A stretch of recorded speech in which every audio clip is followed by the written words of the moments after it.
ఇక పాత పార్లమెంటుకు వీడ్కోలు పలికిన ఎంపీలు కొత్త పార్లమెంటు భవనానికి కాలినడకనైతే వచ్చారు. అదేవిధంగా ప్రధాని మోదీ కేంద్ర మంత్రులు కూడా ఎంపీలతో కలిసి కొత్త పార్లమెంటు భవనం లోపలికి వెళ్లారు. ఇక మరి కాసేపట్లో పార్లమెంటు కొత్త భవనంలో లోక్సభ తొలి సమావేశం అయితే ప్రారంభం కాబోతోంది. ఈ క్రమంలో నేతలందరూ కొత్త నినాదాలు చేస్తూ కూడా కొత్త భవనాన్ని లోపలికైతే వెళ్లారు. మనం ప్రెజెంట్ విజువల్స్ లో కూడా చూస్తున్నాము. కొత్త పార్లమెంటు భవనంలో నేతలు ఎంపీలంతా కూడా ఆసీనులై ఉన్నారు. అక్కడున్న అరేంజ్మెంట్స్ అన్ని కూడా పరిశీలిస్తున్నారు. ఆ భవనం లోపల ఏ విధంగా ఉంది, ఆ డిజైన్ ఏ విధంగా ఉంది, అదేవిధంగా వాళ్ళ సీట్లు ఏ విధంగా ఉన్నాయి అని ఒకసారి మనం అబ్జర్వ్ చేయొచ్చు. ప్రజెంట్ మనం ప్రధాని మోదీని చూస్తున్నాము. అదేవిధంగా ఎంపీలంతా కూడా ఆసీనులై ఉన్నారు. ఇక వీళ్ళంతా కూడా వెయిట్ చేస్తున్నారు. లోక్సభ తొలి సమావేశం ప్రారంభమైతే కాబోతోంది. ఈ తొలి సమావేశంలో ఎటువంటి బిల్లులను వాళ్ళు పాస్ చేసే అవకాశాలు ఉన్నాయి, ఎటువంటి బిల్లులను ప్రవేశపెట్టే అవకాశాలు ఉన్నాయి అనే విషయం గురించి కూడా మనం మాట్లాడుకోవచ్చు. ముఖ్యంగా గత కొద్ది రోజుల నుంచి కూడా కొత్త పార్లమెంట్ భవనం అనేది ఎప్పుడైతే ఏర్పాటైందో అప్పటి నుంచి కూడా ఒక టాక్ అయితే వస్తుంది బయట. ముఖ్యంగా మహిళా సాధికారతకు సంబంధించి మహిళా రిజర్వేషన్ బిల్లు అంశమైతే ప్రస్తావనలోకి వస్తోంది. ఈ 33% రిజర్వేషన్లు చట్టసభల్లో మహిళలకు అనే అంశమైతే కొంత టాపిక్ అయితే రైజ్ అవుతోంది. ప్రతి ఒక్కరిలో కూడా ఎన్నో సందేహాలు ఉన్నాయి. ఆ సందేహాలకు ఈ రోజు సమాధానం దొరుకుతుందా లేదా అనేది వేచి చూడాల్సిన పరిస్థితి. సో మనం ఒక్కసారి అబ్జర్వ్ చేసినట్లయితే ఈ 33% రిజర్వేషన్ అనేది గత కొన్ని దశాబ్దాల కాలం నుంచి కూడా పెండింగ్ లో వస్తున్న అంశం. माननीय सदस्यगण,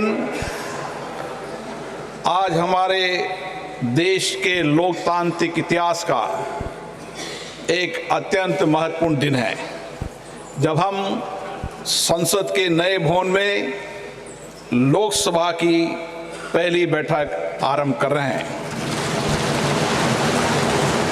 हमारा सौभाग्य है कि हमें संसद के पुराने और नए दोनों भवनों में अपने संसदीय दायित्वों के सम्यक निर्वहन का अवसर मिला। इस ऐतिहासिक अवसर का साक्षी बनने का अवसर हमें मिला है। इस शुभ अवसर पर मैं आप सबको शुभकामनाएं देता हूं, बधाई देता हूं। आज हम सबके लिए शुभ दिन है। मैं सभी को भी गणेश चतुर्थी की भी बहुत बहुत शुभकामनाएं, बधाई देता हूं। माननीय सदस्यगण, आज हम अपने देश के उन संस्थापकों, राष्ट्र निर्माताओं को स्मरण करते हैं और उन्हें श्रद्धांजलि देते हैं, जिनके संघर्ष एवं बलिदान के कारण हमें आज़ादी मिली। उन्होंने एक ऐसा संविधान दिया जो जनता को केंद्र में रखकर राष्ट्र के प्रत्येक नागरिकों की प्रगति को सुनिश्चित करता है। माननीय सदस्यगण, जो हमारी श्रेष्ठ संसदीय परंपराएं, परिपाटियां और अनुभव रहे, हम इस नए भवन में उन श्रेष्ठ परंपराओं को आगे बढ़ाएंगे। जो हमारे अच्छे अनुभव रहे उनको आगे बढ़ाएंगे, और जो हमारे अच्छे अनुभव नहीं रहे उन अनुभवों को त्याग करेंगे। ये हम संसद की उच्च मर्यादा प्रतिष्ठा कायम करें। हम नए भवन में नए विचारों के साथ लोकतंत्र की संस्कृति को, चर्चा संवाद की श्रेष्ठ परंपराओं को स्थापित करें। हम सदन में शालीनता और मर्यादा से अपने विचारों को रखें। सहमति असहमति लोकतंत्र का मूल मंत्र है, किंतु हम उसे गरिमा के साथ व्यक्त करें, मुद्दों पर चर्चा करें। हमारा यह सदन स्वस्थ चर्चा और संवाद का केंद्र बने। हमारे राजनीतिक और वैचारिक मतभेद हो सकते हैं, लेकिन हमने देश हित में एक साथ मिलकर बड़े फैसले लिए हैं। मुझे आशा है इस सदन में भी हम उसी परंपराओं का निर्वहन करेंगे। इसलिए मेरा आपसे आग्रह है कि नए भवन में हम एक ऐसे प्रतिमान स्थापित करें जिससे लोकतंत्र और लोकतांत्रिक संस्थाओं के प्रति जनता का विश्वास, भरोसा और मजबूत हो। आज हमारे सदन की गतिविधियों को सूचना प्रौद्योगिकी और नई तकनीक के माध्यम से पूरा देश देख रहा है। इसलिए हम इस नए भवन में देश की अपेक्षाओं, आकांक्षाओं के अनुरूप जनता के विश्वास और भरोसे को जीतने का प्रयास करें। उनके मुद्दे, उनकी आकांक्षाओं को जिम्मेदारी के साथ मर्यादित तरीके से सदन में रखें। माननीय सदस्यगण, सदन के सुचारू संचालन में सभी माननीय सदस्यों का सहयोग मुझे निरंतर मिलता रहा है। मुझे आशा है नए संसद भवन में भी, इस कक्ष में भी अच्छी परंपराओं और परिपाटियों को लागू करते हुए आप मुझे सहयोग करेंगे और सदन को सुव्यवस्थित नियमों प्रक्रियाओं से चलाने में मेरा सहयोग करेंगे। हमारा यह भवन हमारी विरासत, विविधता और आधुनिकता का भव्य संगम है। रिकॉर्ड समय में इस भवन का निर्माण सुनिश्चित करने के लिए मैं माननीय प्रधानमंत्री जी का हार्दिक धन्यवाद देता हूं। मैं भवन के निर्माण में योगदान के लिए भारत सरकार, लोकसभा सचिवालय और श्रमवीर कर्मयोगियों को भी इस हार्दिक धन्यवाद देता हूं। मुझे विश्वास है आज गणेश चतुर्थी के शुभ दिन पर हम नई ऊर्जा, नई उमंग, नए उत्साह, नए सपने के साथ संसद की कार्रवाई शुरू करेंगे। मैं अब माननीय प्रधानमंत्री जी से आग्रह करूंगा कि वह सदन को संबोधित करें।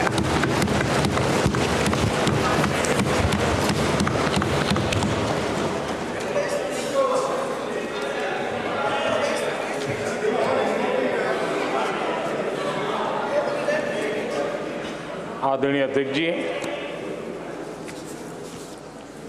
नए संसद भवन का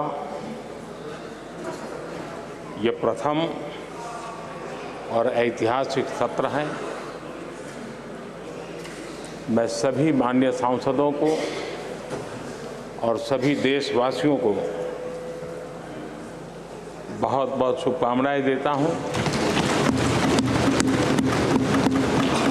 आदरणीय अध्यक्ष जी, आज प्रथम दिवस के प्रथम सत्र में नए सदन में आपने मुझे बात रखने के लिए अवसर दिया है, इसलिए मैं आपका बहुत बहुत आभार व्यक्त करता हूँ। इस नए संसद भवन में मैं आप सभी माननीय सांसदों का भी हृदय से स्वागत करता हूँ।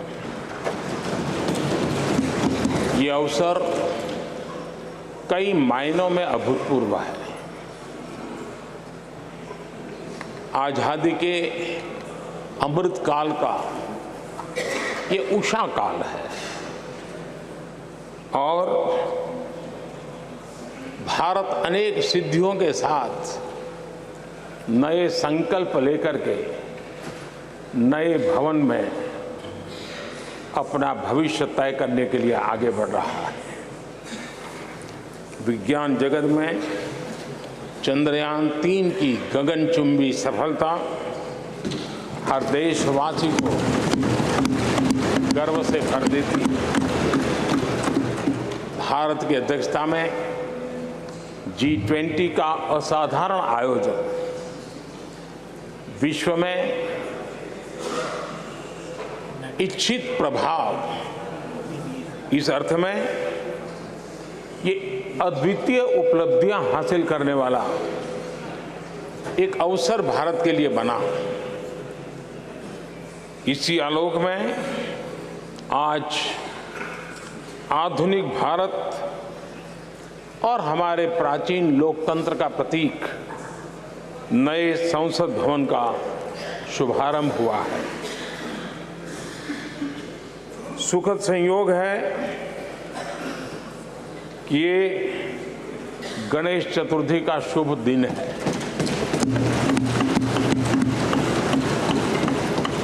गणेश जी शुभता और सिद्धि के देवता है।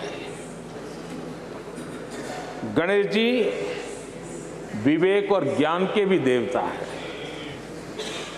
इस पावन दिवस पर हमारा ये शुभारंभ संकल्प से सिद्धि की ओर एक नए विश्वास के साथ यात्रा को आरंभ करने का है। आज़ादी के अमृतकाल में हम जब नए संकल्पों को लेकर के चल रहे हैं, तब अब जब गणेश चतुर्थी का पर्व आज है, तब लोकमान्य तिलक की याद आना बहुत स्वाभाविक है। आजादी के आंदोलन में लोकमान्य तिलक जी ने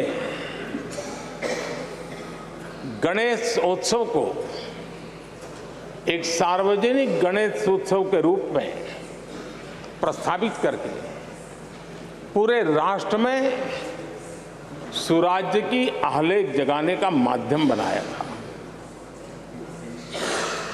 लोकमान्य तिलक जी ने गणेश पर्व से सुराज्य की संकल्पना को शक्ति दी।